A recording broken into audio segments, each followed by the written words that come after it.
sister? Was she bitter? Was she sweet? Did she wind up in a convent? Did she end up on the street, on the run, on the stage?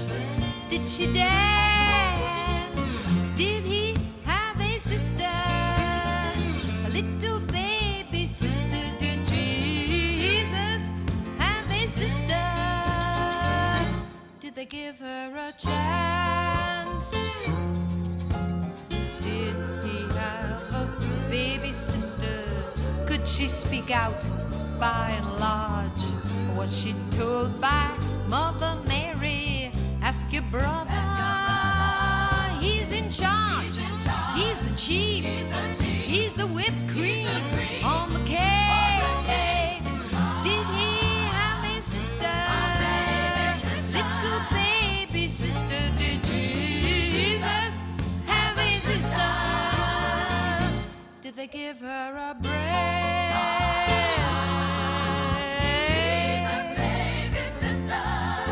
Her brother's birth announcement, it was pretty big, I guess. Well, she got precious little notice in the local press. Her mother was the virgin when she carried him therein. If the little girl came later, then was she conceived in sin, and in sorrow, and in suffering, and in shame? My sister, what was her name?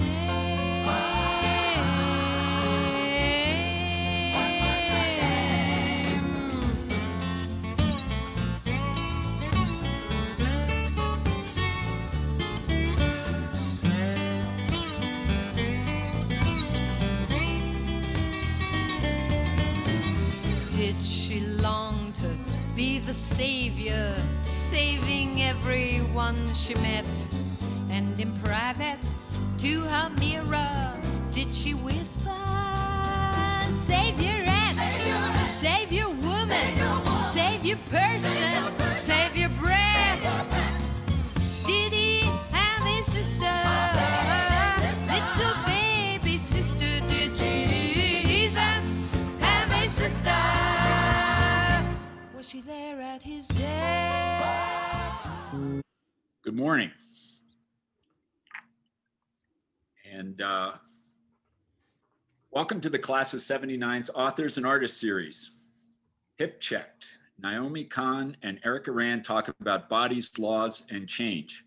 We're thrilled to welcome our classmates, Erica and Naomi, to speak with us today in what I'm certain will be an enlightening discussion. I'm Bruce Peterson, your moderator. Today's format will be a discussion between our two authors for approximately 1 hour, followed by a half hour of Q&A. We'll be taking questions in writing using the Q&A function found at the bottom of your screen. The Q&A function also allows you to upvote other attendees' questions. And we've also enabled the chat function for you to manage, message other attendees if you'd like. Erica Rand teaches queer and trans studies at Bates College with a focus on race, sexuality, and gender in contemporary culture. An adult onset figure skater and longtime activist from childhood to anti-apartheid work at Princeton to ACT UP to pandemic mutual aid, she serves on the editorial board of Radical Teacher and co-edits the series Writing Matters at Duke University Press.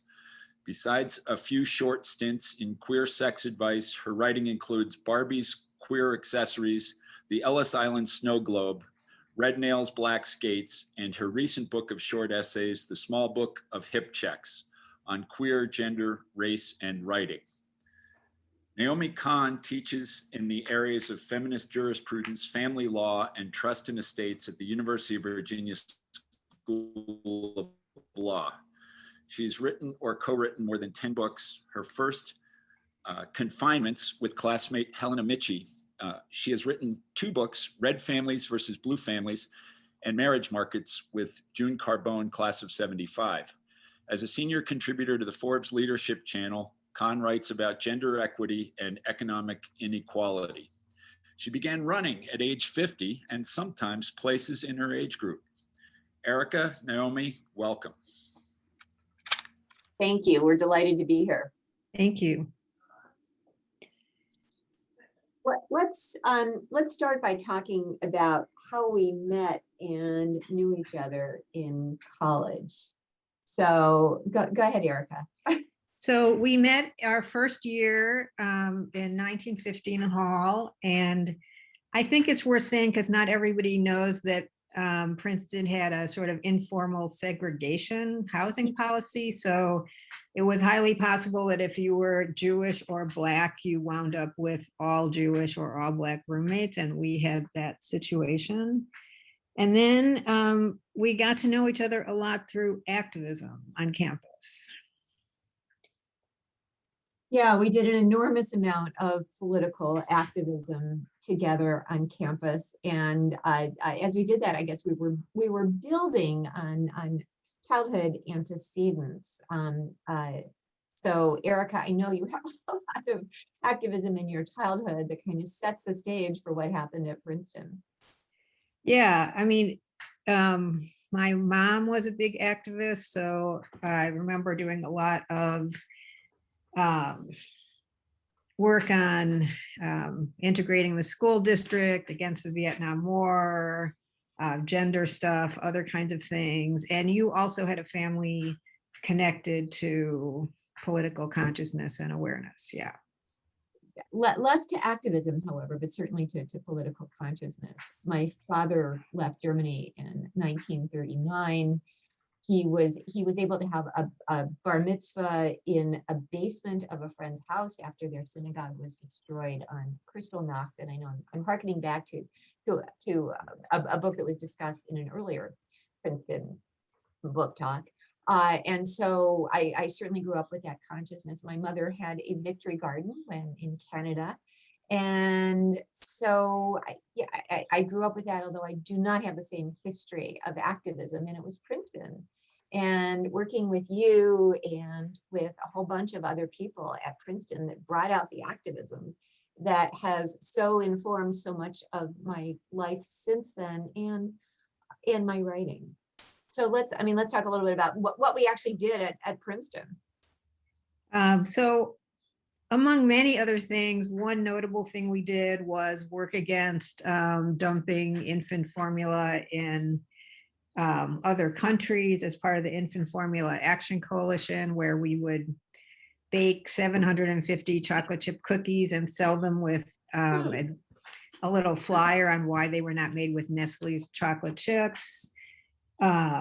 We participated in the People's Front for the Liberation of Southern Africa and sat in 1979 Nassau Hall, and we protested, among other things, Princeton, Playboy coming to campus for Girls of the Ivy League issue. And one of the very noteworthy chants there, which I actually mentioned in Hip Check, was Playboy, we're not neurotic. No to pornography, yes to erotica. And you wound up in the New York Times quoted about that protest, right? I was quoted in the New York Times about that protest, something about just reiterating that chant. Yes, I suppose a highlight of Princeton was, of course, we had a lot of was having this protest highlighted in the New York Times for this Girls of the Ivy League issue of Playboy, and I think we were successful actually in getting it changed to Women of the Ivy League rather than Girls of the Ivy League. So our protests, right? So that was the result of our protest. It wound up. I looked up the picture recently, and it wound up, it had sort of girls, and girls was crossed out on the cover and women was written over. So they showed you they had been disciplined, I think.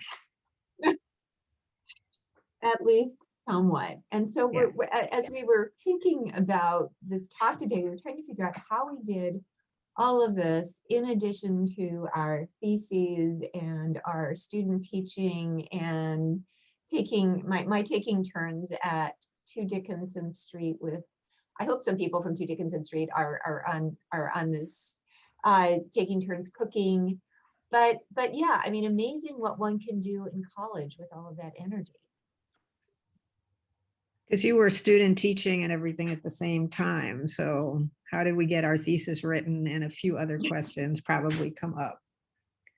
And sit in on Nassau Hall. And Erica, you have a great story about that sit in on Nassau Hall and subsequent Princeton interactions. Oh, I don't even remember talking about this, but one super exciting thing was in like 96-ish or something. I went, the only time I've ever been back to Princeton was to go to this thing about 30 years of the Women's Center. And I had not even really been involved in the Women's Center, but they had lots of trouble getting any women to show up. And I wanted to go to a protest in Philly, and so I let them pay my way down. Anyway, a super exciting thing that happened was I got to meet somebody, a student from South Africa, who I could give my, I could give one of my buttons to. So that was pretty exciting. And you also, I think, talked about how every generation of Princetonians Oh, has, yes. Thank you for that reminder. So on this panel was somebody from every 5-year batch.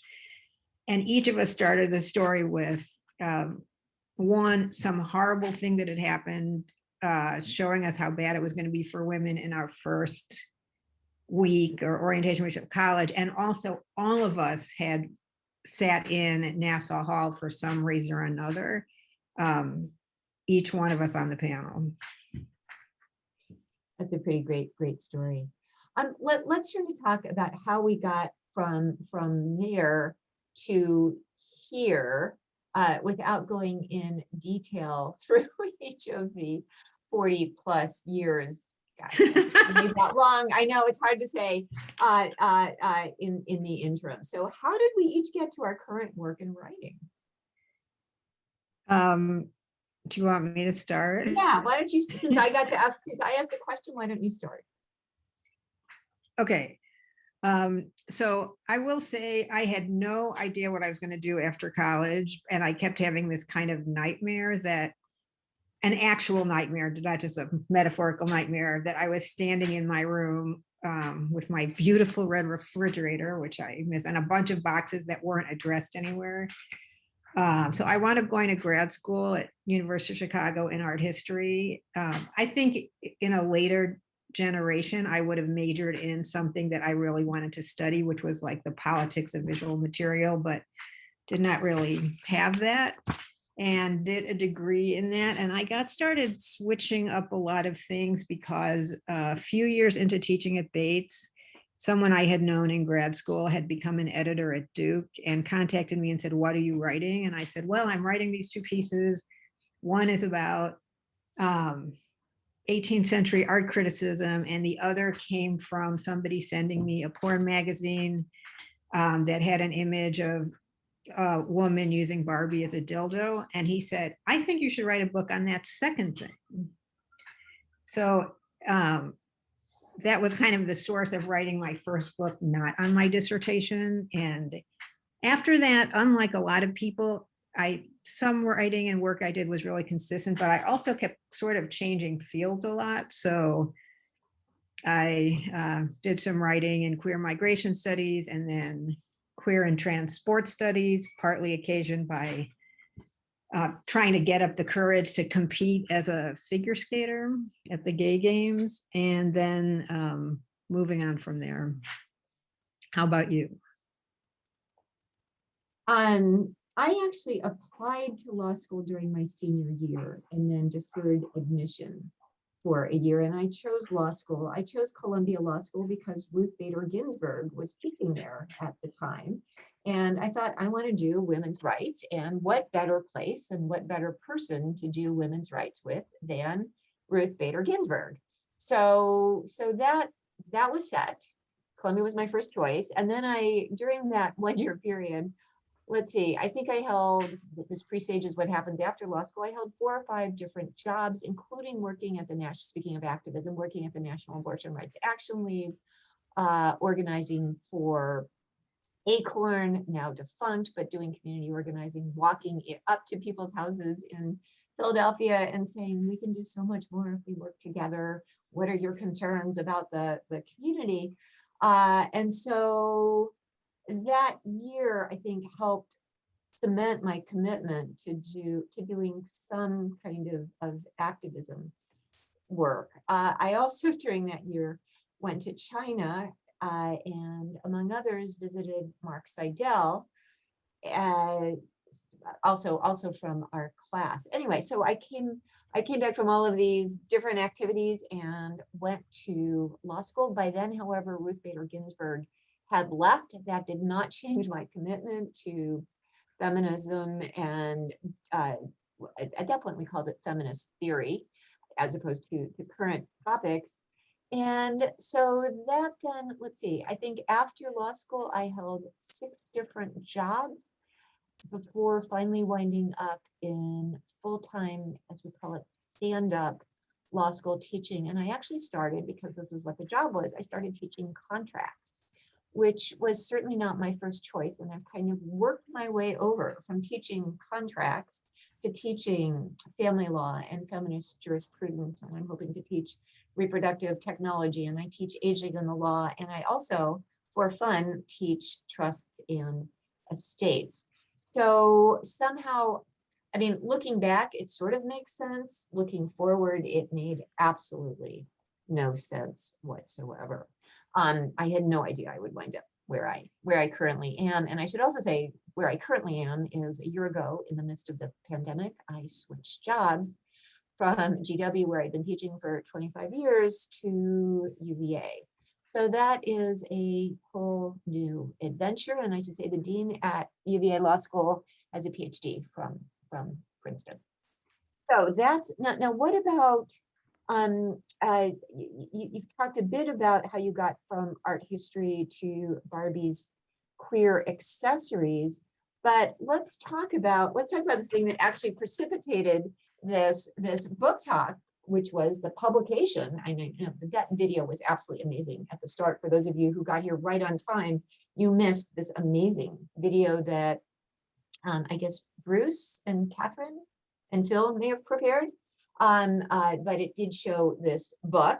And so let's talk about the subject of this book talk. Let's talk about the small book of hip checks on queer gender, race, and writing. So how did you get here? So I'll start with the book before that, which Red Nails, Black Skates, which is a participant observation book in adult figure skating, another book of short essays. And when I finished that, one of the things that really interested me was hips. And I thought I was going to write a book about hips. And the thing that super interested me about hips is that a few things. One, that they're really a flashpoint for identification of race and gender and sexuality. And also they're like sort of full of hope and promise and full of despair, because hips are things that, like, on one hand seem like they're completely stuck there and fixed, and on the other hand they seem malleable. So people talk about working their hips and changing their hips, and there's a lot of sort of ethnic crap associated with hips, like the idea that people who have big hips might be ethnic, Jewish, Zoftig, poor, ethnic in quote marks. So I just was really interested in all of the different things that happened around hips. And I was also concerned with my hips, and I can talk a little bit more about that in a little bit in terms of aging stuff in hips. But one of the things is that as a skater, a thing that would be really good would be to have good turnout for your hips. And turnout, if you don't use turnout in that way, is that when your feet turn away from when your toes turn away from your heels. And just trying to open up my hips was pretty hard.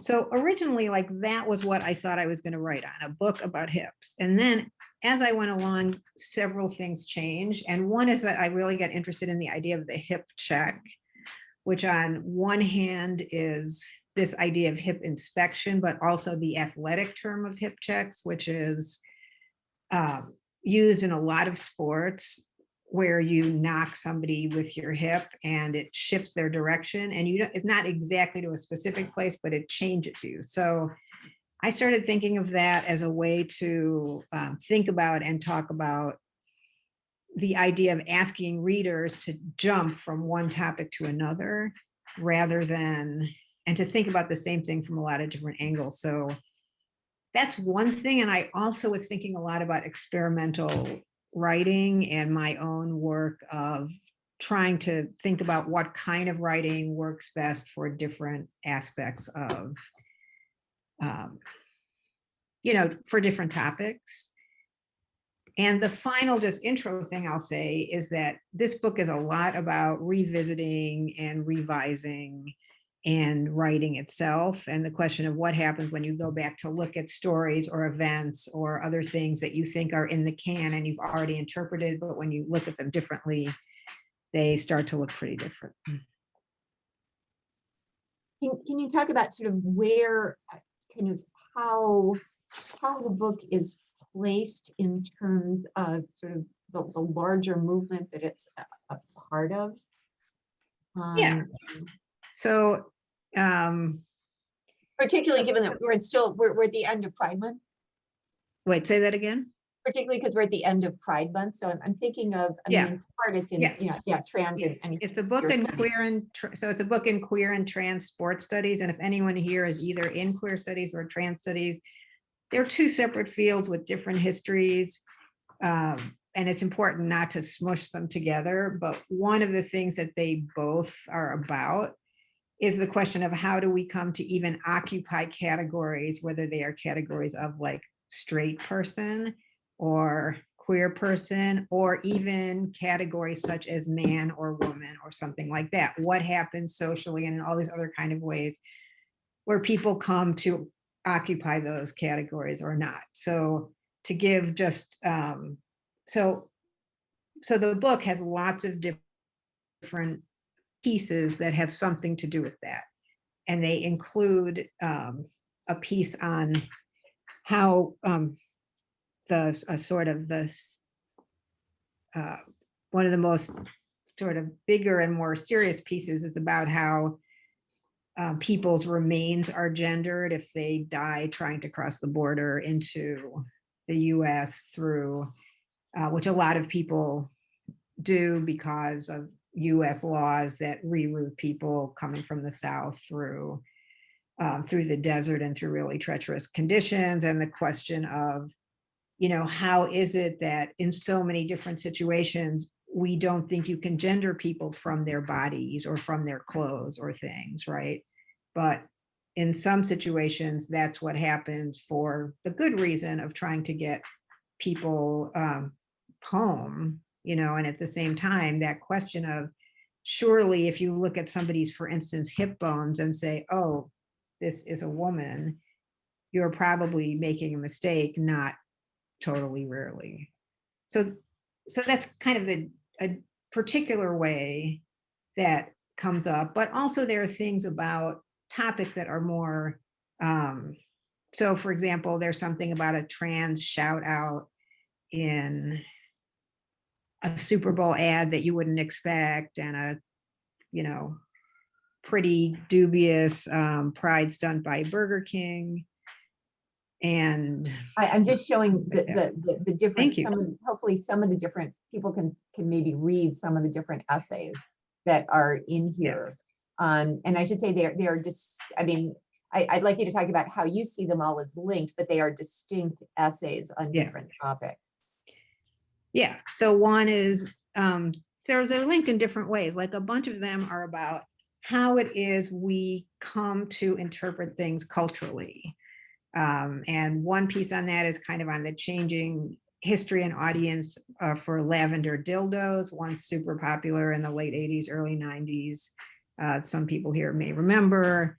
one piece I just really want to mention, because when I mentioned it in one of our pre-meetings, Bruce knew immediately what I was talking about, which is if you're about our age, it's possible that you had page 27 of The Godfather passed around your middle school. And by asking questions about if other people, and I had read the sex writer Susie Bright also talking about page 27. So I got super interested in asking people. And if you don't remember what I'm talking about, or this didn't happen to you, just to put it crudely, it's the scene where one of the bridesmaids or the maid of honor gets basically fucked up against a door by the groom at this wedding. And in my memory, she talked about how her insides felt like spaghetti, but turns out to be macaroni. But I was interested just in that example, aside from enjoying a little bit of thinking about that whole scene again. Questions like about how is it that people what memories do people have? So I asked a bunch of people, like, what are your memories of this, if you remember it? And I got, let's say 10 different stories that all had components of things, but not exactly it. And it's just one of many things that really makes me interested in that question of when we talk about cultural products and what we think they mean to people, which if you're in any field, like I was trained in art history, if you're in English, if you're in lots of things, we're taught to talk about the meaning of works. What do we actually know about them? So a bunch of pieces are connected that way. As you think about other connections, let me also say, I mean, the fact that you're talking about a book being passed around kind of also helps to date this in terms of just what would happen today, right? I mean, Instagram posts, probably not Facebook, but Snapchats. I mean, the technology is so different today. So to even talk about that, to talk about that happening, kind of brings us back, as it were, to that different era. Sorry, so go ahead and talk about, sort of some of the other ways in which you see all of the distinct essays connected. All right, let me just look and then I will tell you something. So one thing I really talk about a lot, as I've mentioned, is writing and language. And I want to give you a sort of example of that in terms of trans studies and queer studies, which is there's one essay on the 1988 Olympic star, Debbie Thomas, who was reprimanded for wearing a unitard while competing in skating. And then actually unitards were banned for women and pants were banned for women until basically 2001. So there was like a huge thing. But it's a story also like the story of what happened at the French Open several years ago to Serena Williams, maybe more familiar athlete to many people. And one of the things I write about in the book is when I write about sports, another thing that would not be predicted from my childhood or college time, where I barely passed gym class or any kind of thing. But when I write about sports, I frequently like to and had developed a habit of writing things like people who compete as women or people who compete in this category, people who compete as men or in the category of ladies or something. And one reason I like to do that is to just denaturalize the idea that people fit into one of those two categories, and the idea that everybody who competes in one of those categories really belongs in it by choice. And one reason, however, that I started to really question myself for doing that is when you talk about Serena Williams, you're talking about somebody who, partly because she's Black, and really strong, a lot of racism and hostility directed toward her suggests that she's not really female. And if you study, for instance, a lot of the trying to regulate testosterone in women athletes and how that happens on an elite level, you discover that all of the international furor over people is directed at Black and brown women from the global South. So I'm really interested in a lot of these essays and both talking about the way that categories of gender and things are also regulated by race, about whether you can occupy them, but also the question of like, what does that mean for writing? What does that mean for revising? And that issue of writing and revising comes up a lot too. Yeah, I mean, it is, it's fun to read. And I think I think as a result of this book talk, one of my colleagues whose daughter graduated 2 or 3 years ago from Princeton, and so got this as an alum, I think that her mother may be using this in her family law, or I'm sorry, in her feminist jurisprudence class. But there's but my point is, you can read this on several different levels. I mean, you can read this both in the context of queer and or trans studies. You can read this in terms of images. You can read this for what it says about the body, and you can also read it for what it says about the writing process. And in fact, the last part of the book is, the afterword is hip check your writing and exercise. And so maybe you could talk just a bit about, sort of the writing process and how you, and you reflect on this actually in the book as well. I mean, how you write and revise, and then maybe talk a little bit about the exercise that you have to train your hip check. Sure. So one of the things I say early on in the book is that I'm trying to make muscle memory of experimentation, and talking about the way that frequently, even though I've been writing things a bit differently than expected for a long time, I would frequently forget that there were other things to do. So I would start on a project, and so when I was writing the Ellis Island Snow Globe, for example, which is a queer anti-racist tour of the Ellis Island Museum and Statue of Liberty, I would start writing an introductory anecdote and then to a chapter, and then that would turn out to be 15 pages. And, I have part of the way I write, which I still do, is basically some very mechanistic idea of pages, right? If you've written 3 pages and you have not gotten to the point of your chapter, you have a problem. So the question of then, or where is the paragraph, like topic, thesis, roadmap? And as years went along, I started to kind of figure out that that wasn't the kind of writing I wanted to do.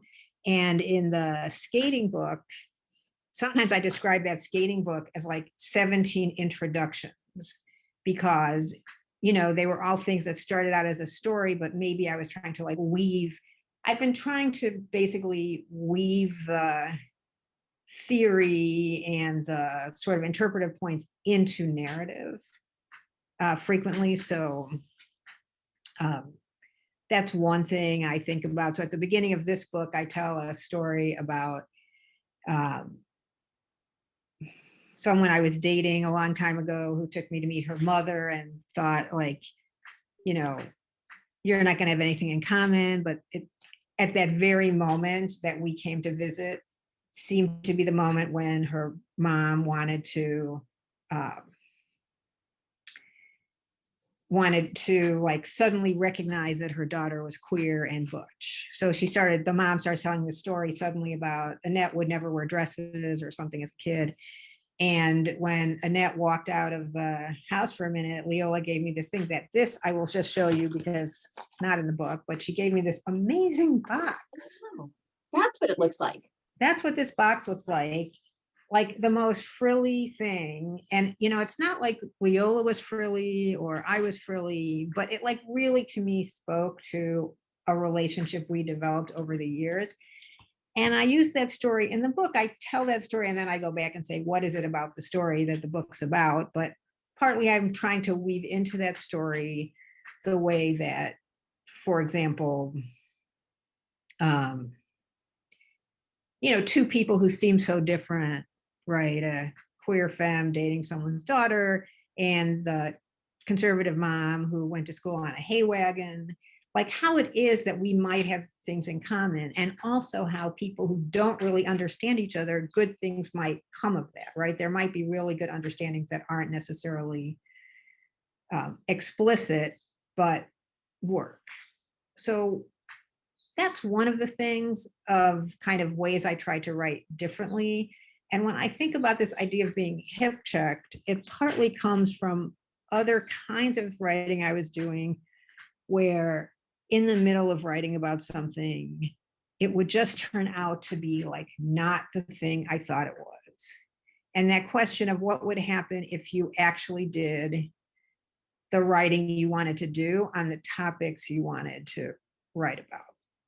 So I was trained as an art historian, and even though my writing was never very traditional in that field, one of the ways, one of the things I did do pretty traditionally was you're basically trained to use objects to analyze the context, or context to analyze the objects.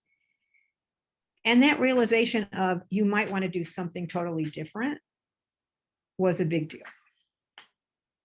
And just letting myself be kind of knocked around made me feel like I wanted to sort of knock other people around.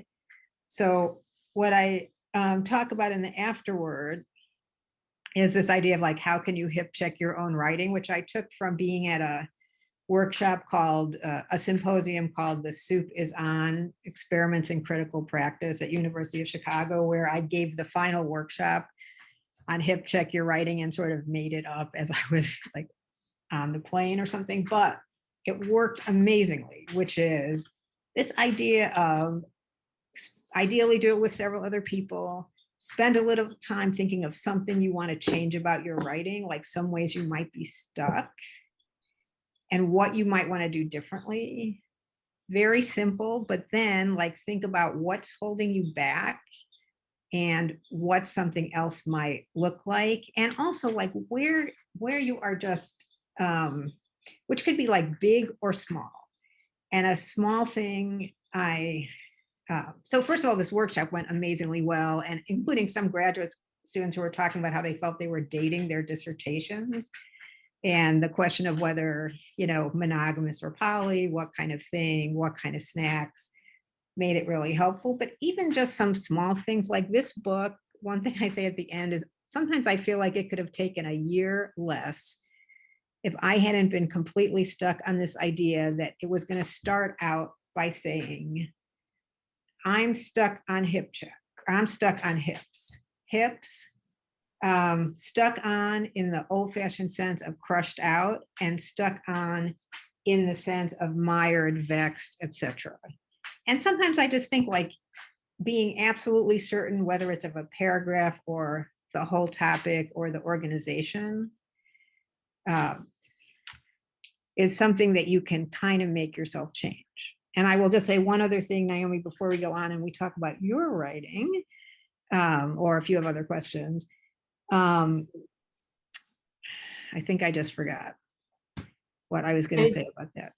I was going to say, and the first paragraph is quite different. I don't know if you want to read the first paragraph, and I then do have one more question. Okay, the first paragraph of the book, or of the last section. Maybe terms of engagement. Starting with terms of engagement, I am looking at hip check and introduction in 4 parts. Yes. So it looks like, yeah, I mean, what you did do was to break it down into the way you wanted to do it. You instead of choosing 1, you've got 4. Yes. Right. So, right. So there's an intro story. There's a kind of abstract, more poetic thing at the beginning. There's a description of what I'm going to do, and actually something I really like at the end, which is called edits out, entered in, where I talk about 3 things I took out of the book that, you know, made a huge difference, but I didn't want them to be gone. And you actually have strike throughs there. Yeah. So like one of my very favorite ever sentences I've written.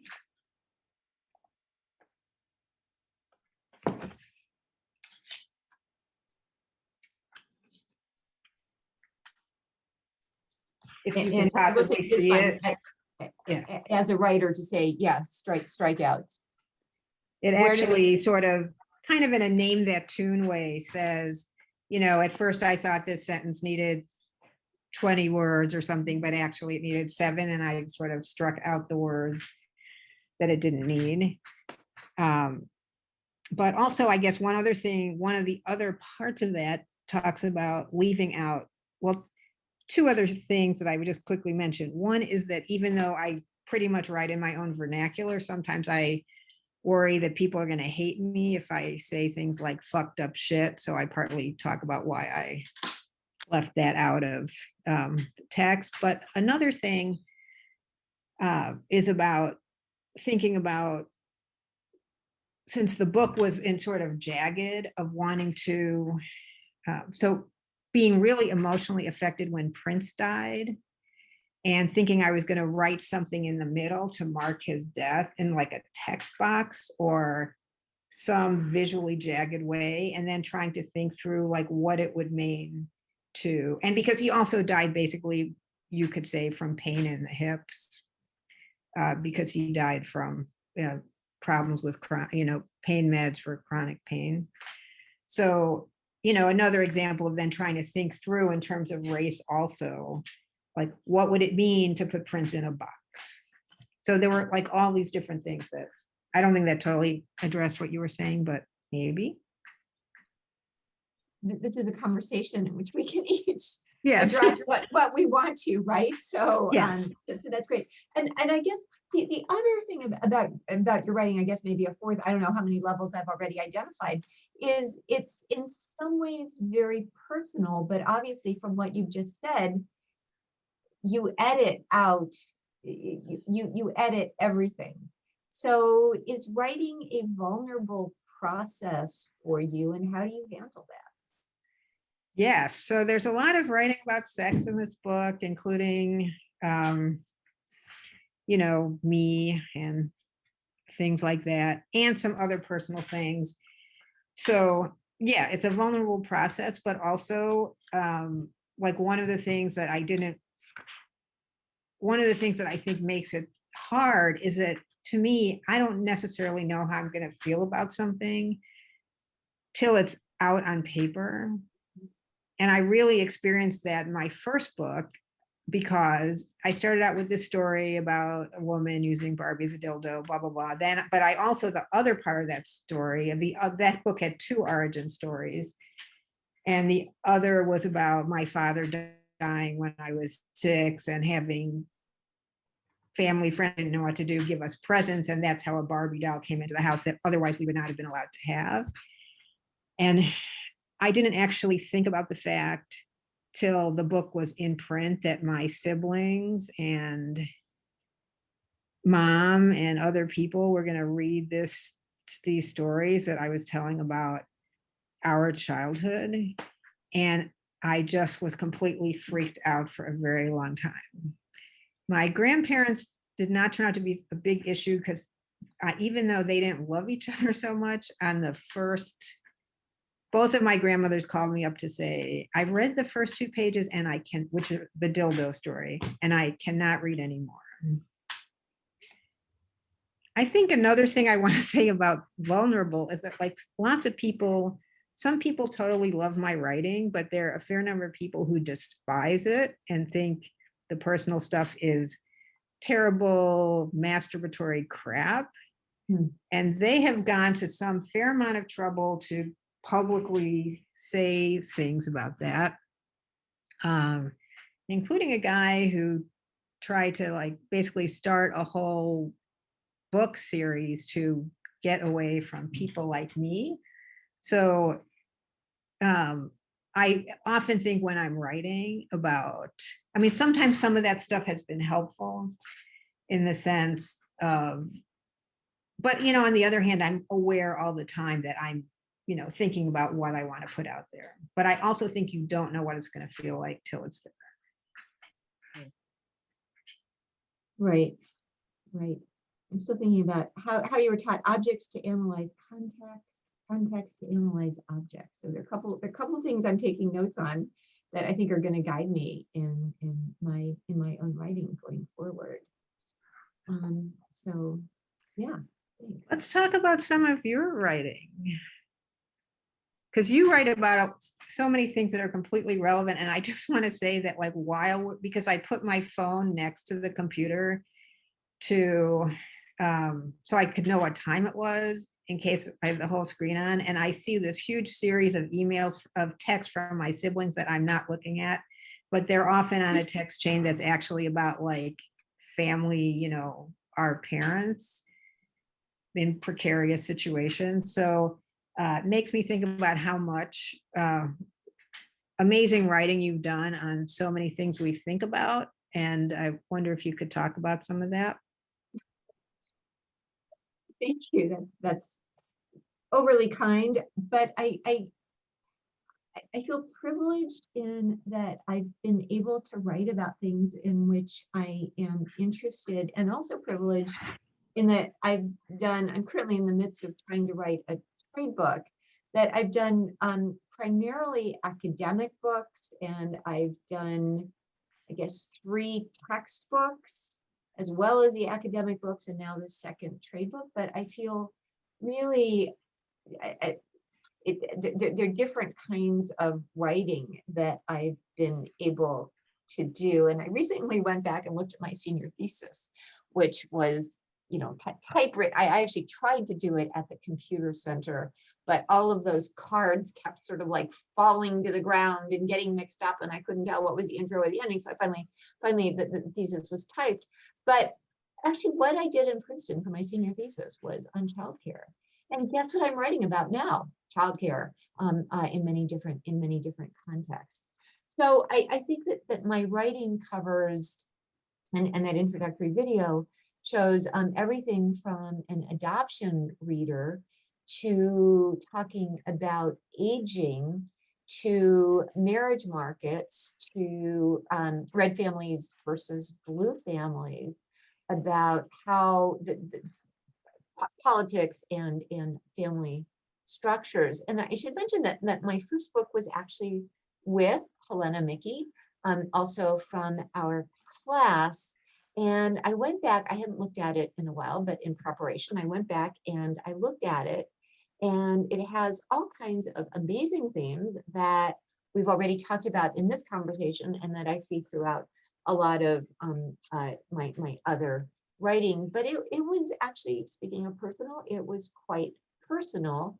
It reflected some of my experiences with infertility.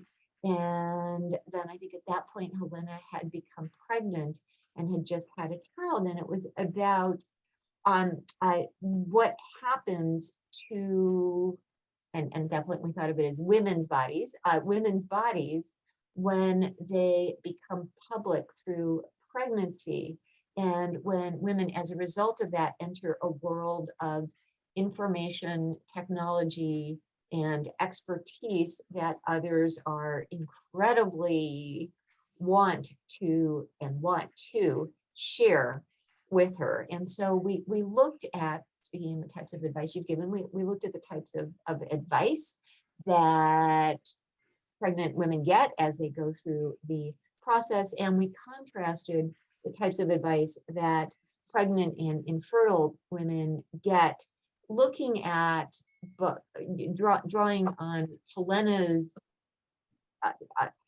literary experiences as well as her personal experiences, but Helena teaches in the English department now at Rice, and also drawing on my legal background.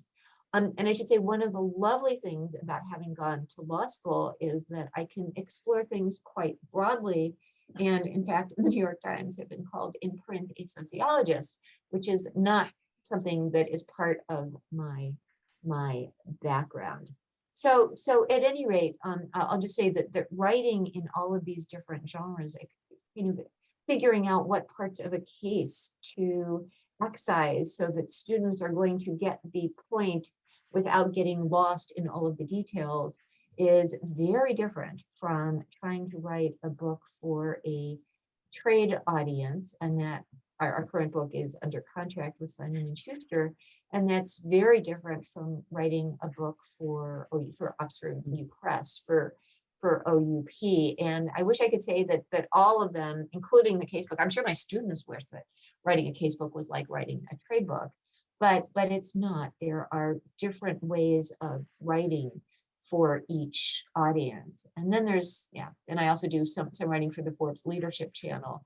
And that's trying to be, I was on the Daily Prince and then the Forerunner for during college, and that's more drawing on those experiences. So that's just a bit about, I think, building on your comments on writing style, just a bit about the differences in writing style. Could also talk about what it's like to get these different book contracts and how that differs in each of these contexts. Because, I mean, how have you gotten book contracts? I am the worst example of female socialization, where I, was contacted about my first book, what turned into my first book, by an editor I like to work with. And I've just written my books for the very same person, No. So I've had the same editor for the same primary editor for all of those books. And he actually, sort of, they all are out of Duke, which turned into a, big publisher for cultural studies and queer and trans studies. So it worked out really well, but I don't have any good stories about that. And I bet you have a much better thing to say. The first book with Helena was actually written because an editor had contacted her. And so that's a very similar story. But the rest of them have all involved various types of marketing. And I should say my father is a shoe salesman. And when we were growing up, we would be packed in the back seat with his sample. I mean, I have no, before car seats, I think, I'm not even sure we had seatbelts on, because I can remember sort of touring the country, lying on the back seat of the car with my legs up on the ledge, reading a book, trying to find space in between all of the sample cases. But at any rate, I come from a sales background. And so the others have involved various kinds of sales, reaching out to an editor, asking friends to reach out to an editor. I found a book agent because I reached out to an author whom I admired, with whom I'd been on a panel, and asked her, actually, coincidentally enough, Liza Mundy, class of '82, I reached out to Liza and said, would you mind putting me in touch with your agent? And she was generous enough to do that. So it's been a combination of different ways and of submitting to different publishers. And then working with an agent on the two trade books has been an altogether different experience, because in the past, whereas I would just write a book proposal, this involved crafting a book proposal and tailoring it to a very, very different audience. So it's been a variety of different experiences to do that. And I'll say getting a book agent is not, it's not easy, or was not easy. We have a wonderful one, but it was, I had not realized, just because the academic publishing world is so different. You don't generally need an agent, and you use friends, you use contacts that you make at conferences, you meet editors at conferences, but working with an agent, an altogether different set of experiences in terms of the crafting and the marketing, and then the type of audience. So yeah, a variety of different experiences on that really involves not being afraid of rejection. I mean, I've never gotten the Help got 300 rejections. I've never had that experience, but you do have to be vulnerable when you put out your proposals and see if they'll get picked up. I mean, at this point, I can feel fairly confident in the academic world. But the trade world is still something I am learning an enormous amount about. Um, I do want to, I also want to mention that this, I, I want to thank the entire class for this. I have now, Erica, now that we're doing this, I've now been able to use your book in some of my academic writing.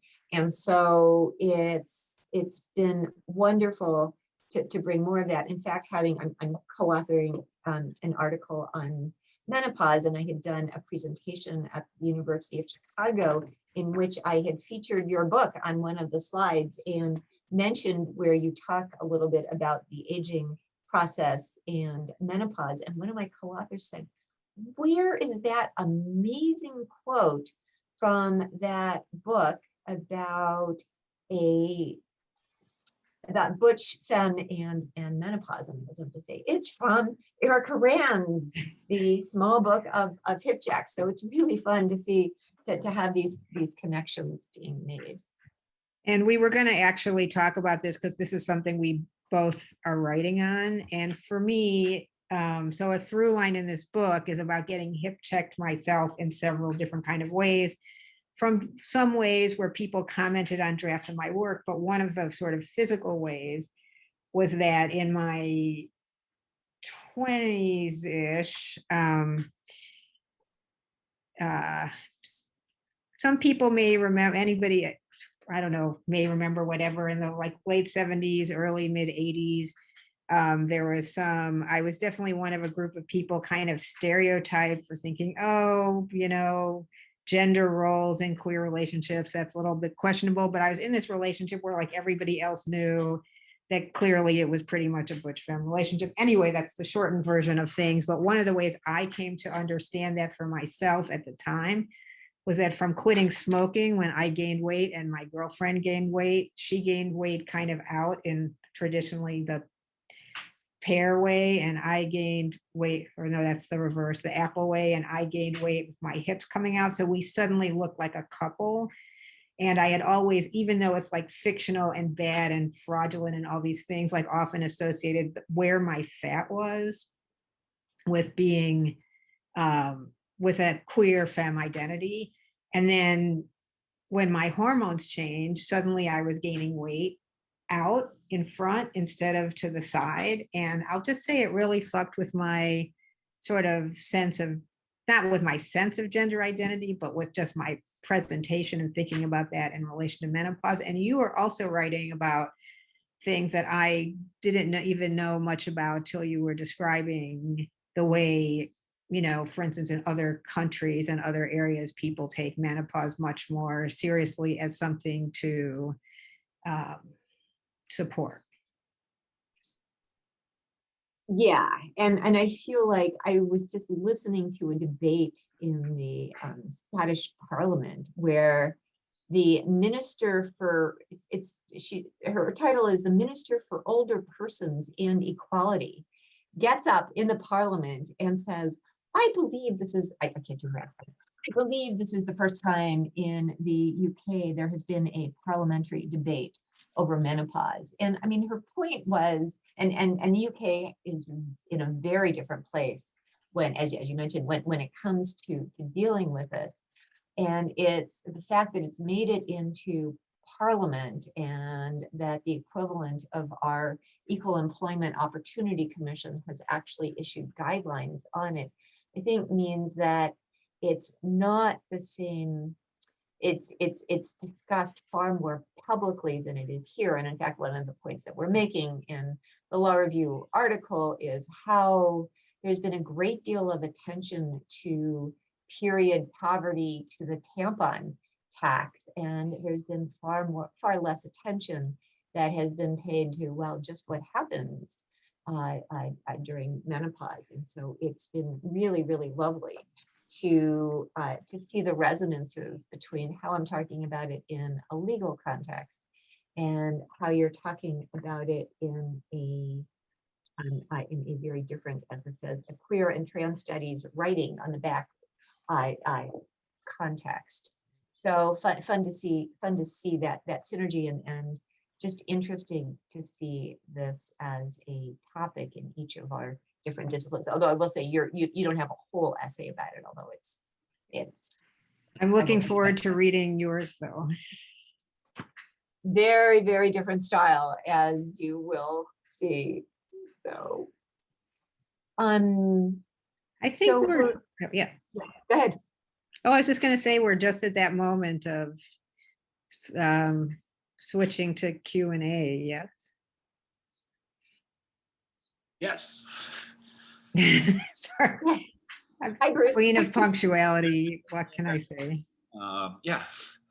So first, before I get to any questions, Lonnie Behar sent a quick note that said, Erica Rand, I should mention that I also had an unfulfilled fantasy of competing in figure skating in the gay games. The closest I got was presenting medals in figure skating at the gay games in 1994 in New York City with Joel Gray. So You Oh, can wow. still do it.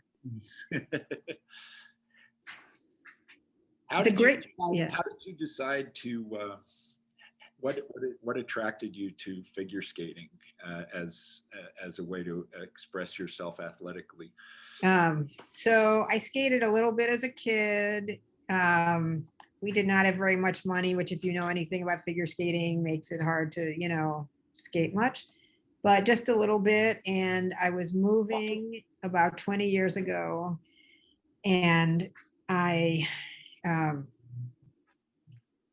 saw that, I don't know, something just made me decide maybe I'll try skating again. And I bought these skates and I said, where's a rink? And it turned out there was a rink with very bad signage 4 blocks away from me. And I went and kind of toddled around the ice and just discovered I loved it. And there was a woman there who basically saw I was trying some beginning skating and helped me learn how to do some basic turns and crossovers and other kinds of things. And I just got completely hooked. I mean, partly I think, even though I write about what sort of gender, gender troubles in skating, I just really love it as a kind of feminine expression, although as a queer feminine expression, people often don't recognize me. So people sometimes who I've skated with for years will say, oh, you're wearing nail polish. It's like, I've been wearing nail polish every single time you've seen me for a decade. Or, oh, you're wearing a skirt. I was wearing a skirt yesterday.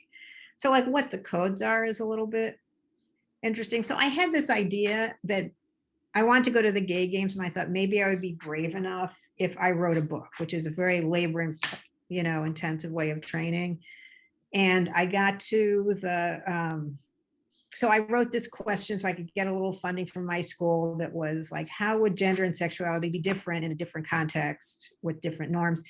And it pretty much turned out like self-selection had happened long ago in people's childhoods. But the one thing I will say before I say something about that picture that you just saw is that the thing about the gay games that's great, the thing about the gay games that's not so great is it's a, very neoliberal corporate thing that's really hard to get to and based on nations and, like a bunch of stuff you could talk about.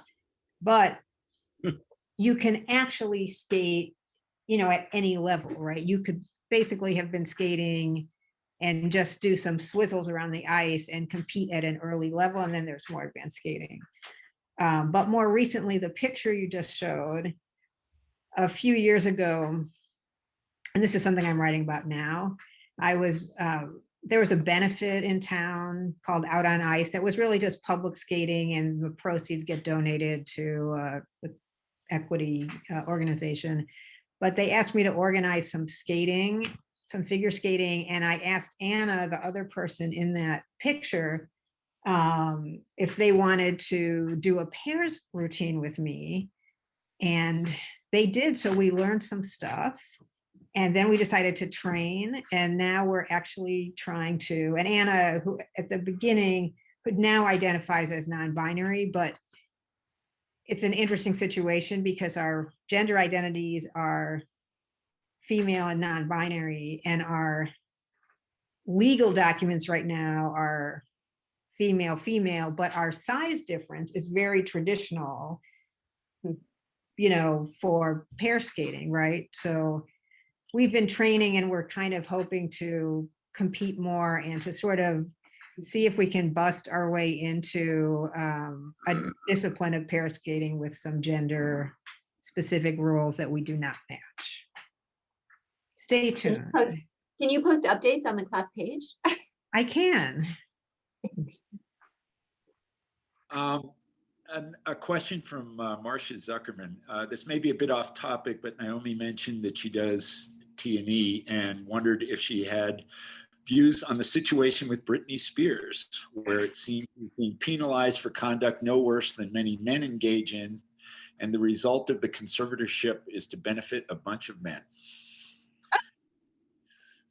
That's for both of you.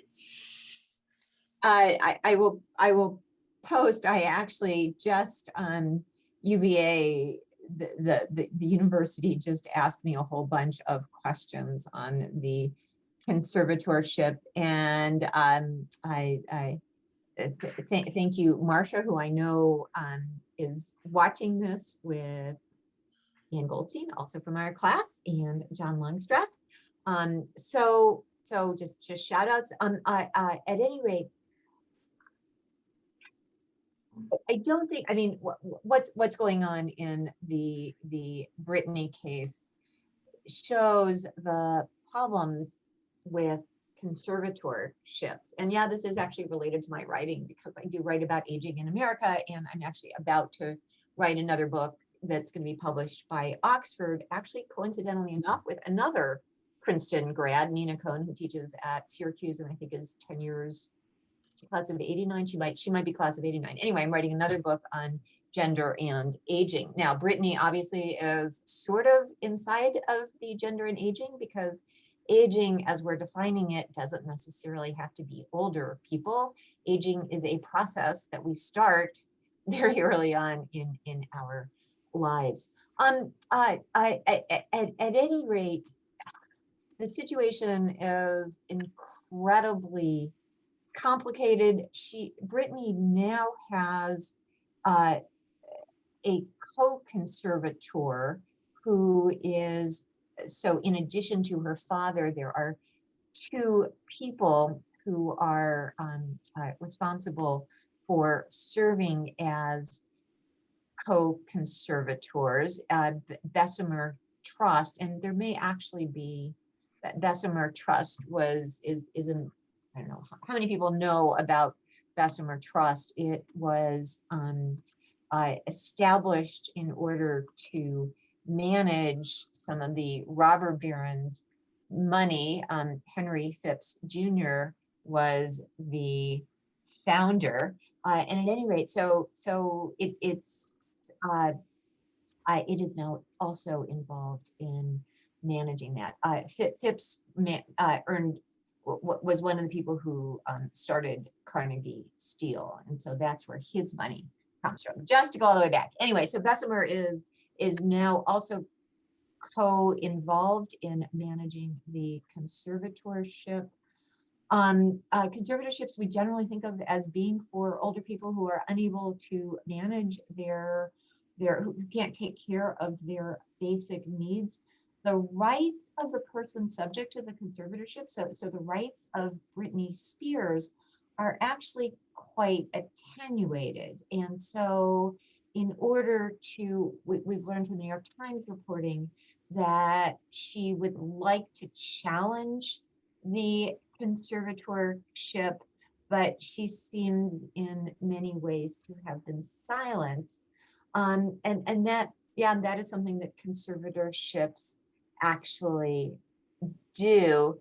As to whether it benefits a group of men, I mean, I think one can analyze everything, right, in gendered terms. And her mother is, from what we can tell, being shut out of this. I would actually go instead to the place that this shows the potential abuse of how a conservatorship is managed. And although Brittany is 39, I think conservatorships show some of the difficulties with how we treat older people. One more thing to say about conservatorships is what most people should do, and this is not, I'm sure we have tons of people in our class who are estate planners, but you can avoid, conservatorships are sort of the ultimate in publicly exposing what's going on in someone's life. And one of the things I teach my students in P&E is you can take care of a lot of this privately. So it's, yeah, it's horrible. Erica, you might want to say something from a gender perspective on all of this.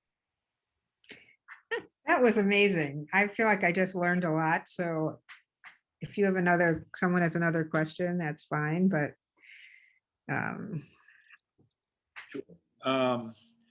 so Catherine, my co-producer of this series, Catherine Riemann, asks, it seems it has seemed over time like a measure of true societal acceptance of queer individuals is acceptance of non-traditional families. Do you think laws in the area have helped or hindered? Maybe I'll let the non-lawyer go first. well, okay. So there's this great website that disappeared and is now archived and can be pulled up again, called beyondmarriage.org. And one of the things it talks about, because I think often it's not always as well known, that frequently, for instance, the marriage equality movement and things like that are is often divided into like people who don't like queer people and people who do, and those people are all in favor of like gay marriage or something, or same-sex marriage equality. But to me, one of the issues is we still wind up in that situation, and with a lot of laws favoring people in two-person relationships that are apparently, or at least acting monogamous. So in that sense, and the great thing to me about this beyondmarriage.org list of people who are not covered, for instance, under marriage equality, includes things like, adult caregivers living with a parent, includes things like friends living together for mutual support. It says at one point, think of the Golden Girls, like they are not getting any sort of legal or other kind of support for their living together, people with dependent children, things like that. And also in a lot of history, one thing that seems to me important about is that some of the protections that have been expanded in some way have been over time especially good for white people, in terms of things like inheritance, in terms of who gets to get married, in terms of who sparing children is valued. So those are a few of my beginning thoughts. Naomi, what are you thinking? Thank you. We only have 18 minutes.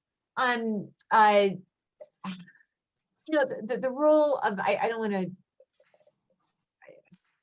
I'm not going to go into just what the role of law in society is, but I'll say that, at the time of Loving versus Virginia, at that point, there were still 16 states that had laws on the books of the kind that were struck down in Loving.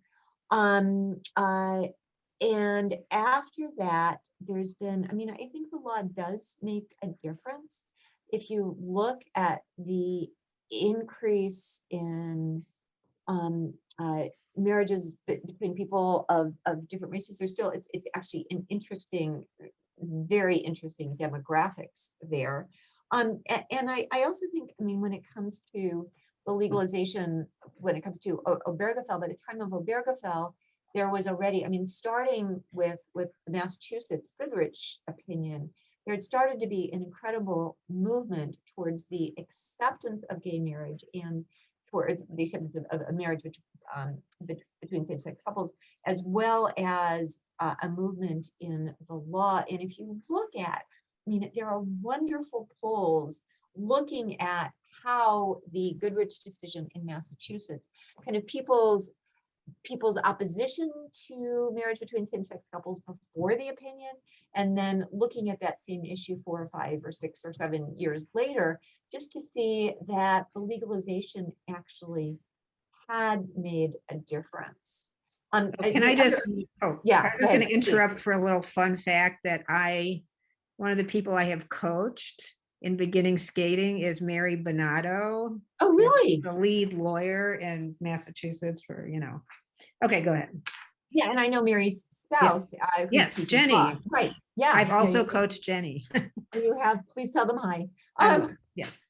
But the other thing I was going to say, in terms of another project on which I'm working, is helping to develop I'm the reporter, whatever that, so I get to help draft a proposal for a new uniform law in the area of non-marital cohabitants. The last such law that I helped to draft was the Uniform Fiduciary Access to Digital Assets Act, which is one of those laws that you probably never heard of, but has been enacted in, I think, more than 40 states at this point, and which helps, which is designed to establish a uniform law on how to deal with your internet accounts once you are no longer able to deal with them yourself, and that could be a whole other topic. So this law is actually, or this uniform law, is on the rights of non-marital cohabitants, and we are hoping that the law will make a difference when it comes to sort of some certainty with respect to just what rights do non-marital cohabitants have when it comes to enforcing agreements, or when it comes to claims of unjust enrichment. So claims in equity at this point.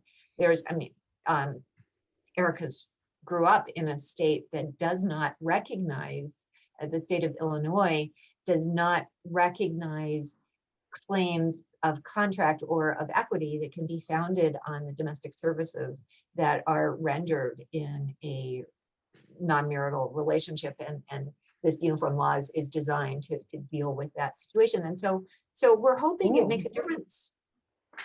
That sounds amazing, because the other thing I was going to say is that in a lot of places, and I don't know about the institution you are working in now, but for instance, at many institutions, once marriage between so-called same-sex people was allowed, they took away the right to be domestic partners in any other kind of way. So some of the, the opportunity to say, well, you have to get married, or too bad, you're on your own for health insurance, so that's so exciting to hear about that work you're doing.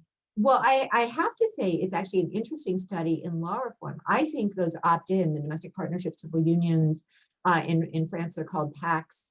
Belgium has something similar. I think those are amazing. And I have no idea why with Obergefell, states decided they were no longer necessary. Our act, alas, as I keep being told, it is a first generation act. So all we are doing is recognizing that non-marital cohabitants can have claims based on, for example, domestic services, based on their contributions to the relationship. So I'm hoping we get to that. And in fact, that's another article that I'll be writing.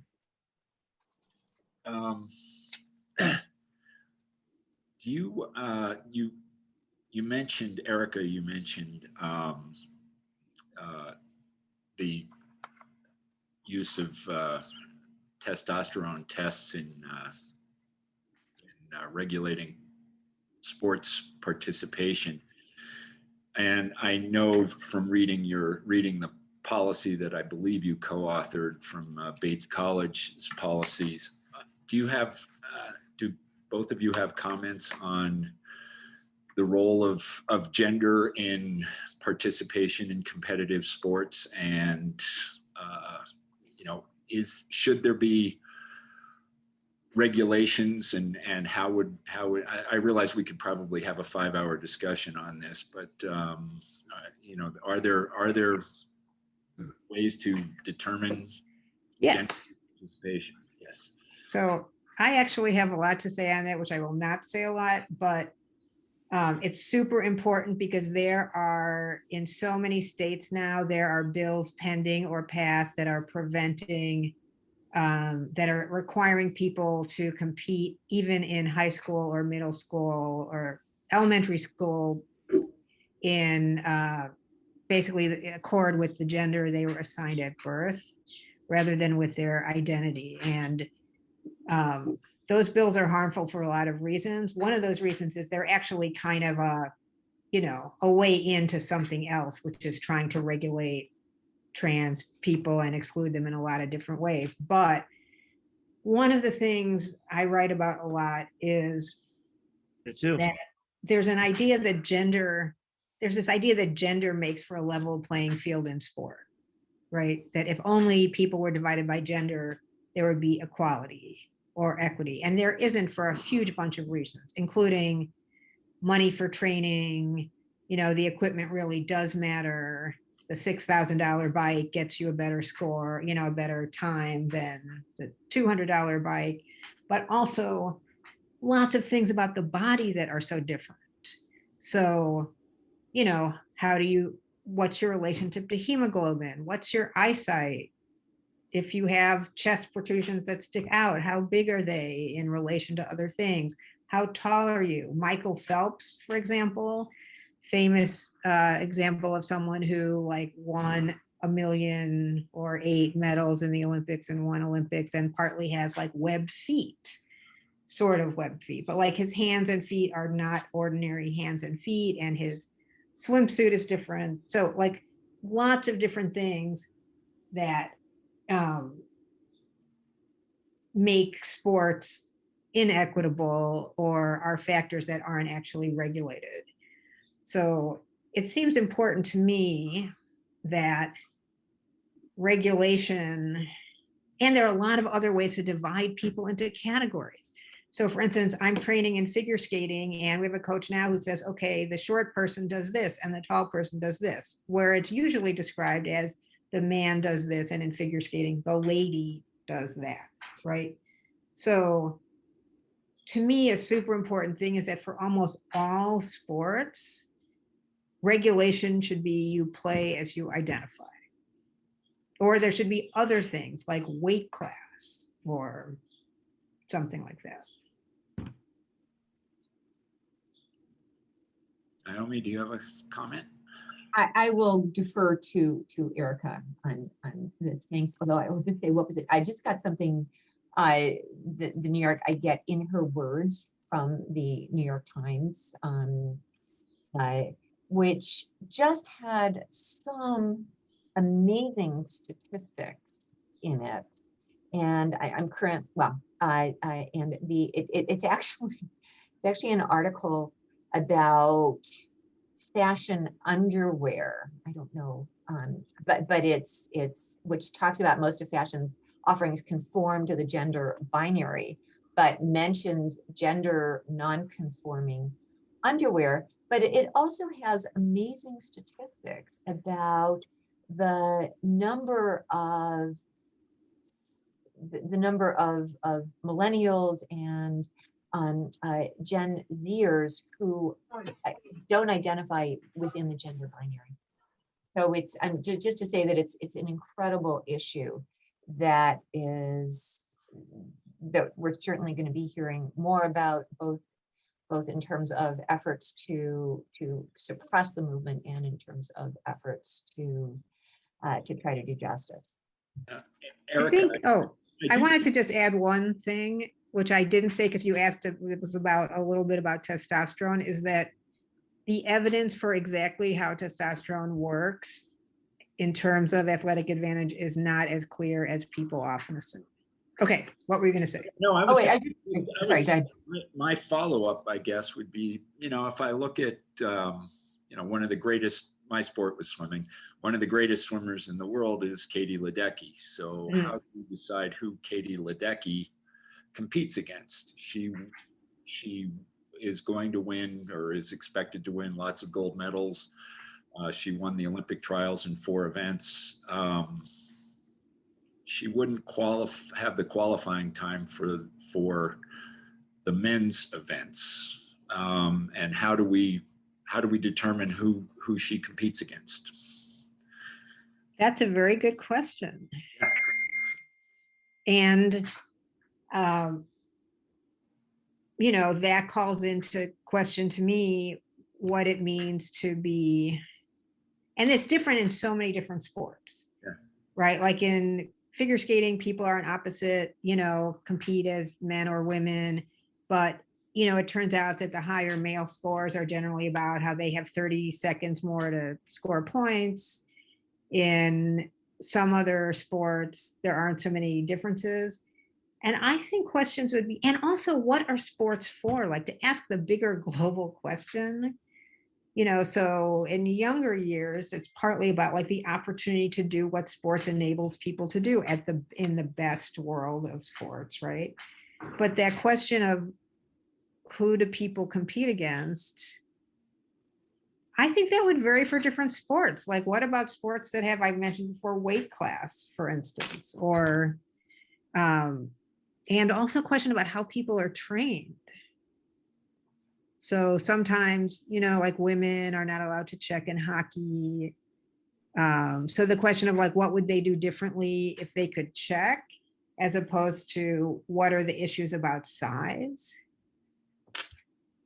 Or who else would be playing? Like who else would be playing hockey, for instance, if it wasn't just the super tall guys with a lot of, like, what if there were different classifications? All right. I was just gonna, Bruce, I was just gonna add the statistics. Go ahead. Oh, sorry. I was just gonna add the statistics that I found. More than 12% of US millennials identify as transgender or gender nonconforming, and 1 in 6 members of Gen Z in America identifies as queer or transgender. Just to sort of frame this discussion, this is New York Times in her words. Just to shift gears, and I'm gonna hopefully pronounce her name correctly, Sarah Lashiver. Lashiver, yeah. Lashiver. Sarah. Sorry, Sarah. For Erica, do you find that including personal stories helps non-academics access your ideas? And the reverse, does the inclusion of the personal raise the eyebrows of academics? Yes and yes. Yes, I think it's helpful to reaching a broader audience because people can, I think understand maybe more of what you're talking about. But it has definitely been the case that people sometimes just really look down on the writing and think I'm talking about myself just for the point of talking about myself, or in more academic language, have sometimes described my work as under theorized. It's like, I'm sorry, the theory is right there. And, I also have a really strong belief that everybody theorizes, so I don't like to divide those categories. But I'll just say one other thing that's been interesting to me is that sometimes when I've, worked with other friends who are writers and things in academics, and I've said, you could start with this personal story, and they're like, that's you. I wouldn't do that. So I found that interesting and sort of reflection on convention. Okay, I just time for one more, which is what are you both working on? What are your next projects? So quickly, I think I'm working on another book of short essays that has a sort of overarching issue about like what is a mess about the binary between cisgender and transgender, like why that binary doesn't really work. And it's another essay where I've got a book where I've got a bunch of different things in mind, including that skating ethnography, some stuff about Maribel Morgan, who wrote The Total Woman, and the relationship of those binaries to Black and Indigenous histories as well. What are you working on? And I'm working on, I've already mentioned Shafted, The Fate of Women in a Winner-Take-All World, that's under contract to Simon & Schuster, forthcoming at some point. The book on gender and aging with Nina Cahn. Another shout out to a classmate, Naomi Shalit at The Conversation is a wonderful editor to work with, and I'm hoping to work with her on an article on a recent fertility case, and then tons of articles. Never a dull moment. Thanks. All right. Well, on behalf of all of our attendees, I'd like to thank Naomi and Erica for their time and their insights. I thought this was a really interesting session, and I'm taking a lot away from it personally. Also like to announce that in view of the return of warm weather and more freedom to get together safely, thank goodness, across the country, our Authors and Artists series is going to be in a brief sabbatical until September. Coming up when we return is what we're sure to be a fascinating discussion of Adam Gusso's written and musical work. And along with Adam, he'll be joined by Mimi Chen and Peggy Russell as the three of them view the blues in America through various lenses. So we'll look forward to that one and see you all in September. Again, thank you, Naomi and Erica. It was great to have you. Thank you. Thank you. It was great to be here. Yeah. Thanks for all of your work in putting this together.